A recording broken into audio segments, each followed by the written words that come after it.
I suspect you're not going to believe, at least at the outset, a startling new twist in Iran's ambition to develop nuclear power and weaponry. Unbelievably, the U.S. government has been funding a Russian institute that is working closely with Iran on nuclear projects.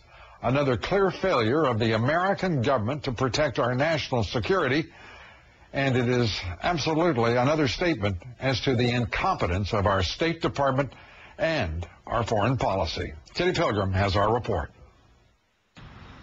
The U.S. Department of Energy is funding 2 Russian institutes with about $4 million, and those institutes help Iran with their nuclear program in Bushehr.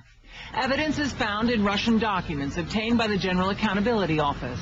Page after page shows various projects, and one page reads, "Integration of plant shared equipment at Bushehr nuclear power plant is in progress."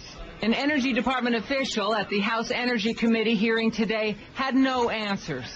I have not had time to fully investigate, but I have directed the principal deputy of the NNSA, Bill Ostendorf, to look into those questions and to report back to me. He also added Bushehr is a commercial nuclear power plant, not military. How, Mr. Secretary, do you then rhyme that statement with what the State Department said when they said this: Iran uses Bushehr as a cover and a protection for obtaining sensitive technology to advance its nuclear weapons program? With respect to the Bushehr reactor, my understanding is that this is something that the President has spoken to President Putin about, that the proliferation issues have been discussed, and that reactor remains under IAEA safeguards. Nuclear non-proliferation experts say Russian help with Bushehr can be used in other projects.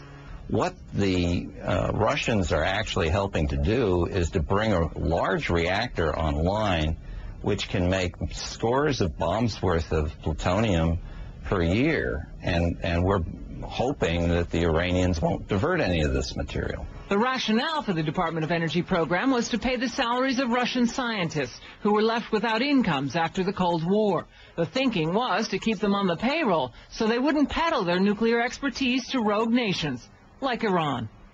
Now, the House Energy Committee can't believe it. Writing on the website, only this administration would complain about proliferation in Iran as part of the President Bush's axis of evil and then finance it with American taxpayer dollars. Lou?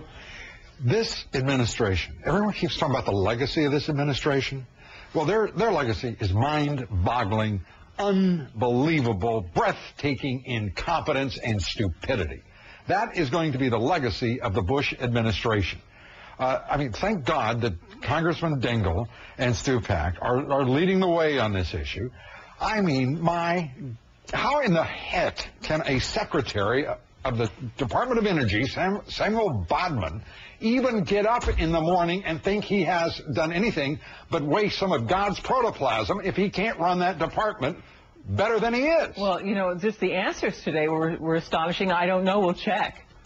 Unbelievable. The arrogant indifference and utter incompetence of this administration at every level. It is pervasive. It is shameful. And the fact that the American people have had to put up with this and continue to do so, it's just incredible.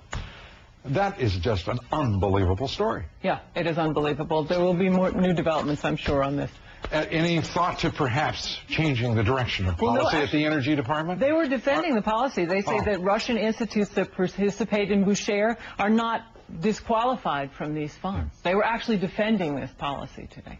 When I suggested there was a change of policy, I didn't for a moment go into some sort of Pollyanna lapse and assume that anyone in the Bush administration would be intelligent or sensitive enough to think about a change. But Congressman Dingell, Congressman Stupak showing some considerable presence and frankly some forward-looking consideration. Are they demanding they change? Yes, they are. Kitty Pilgrim, again, terrific reporting. Really a lousy story for those who care about this country.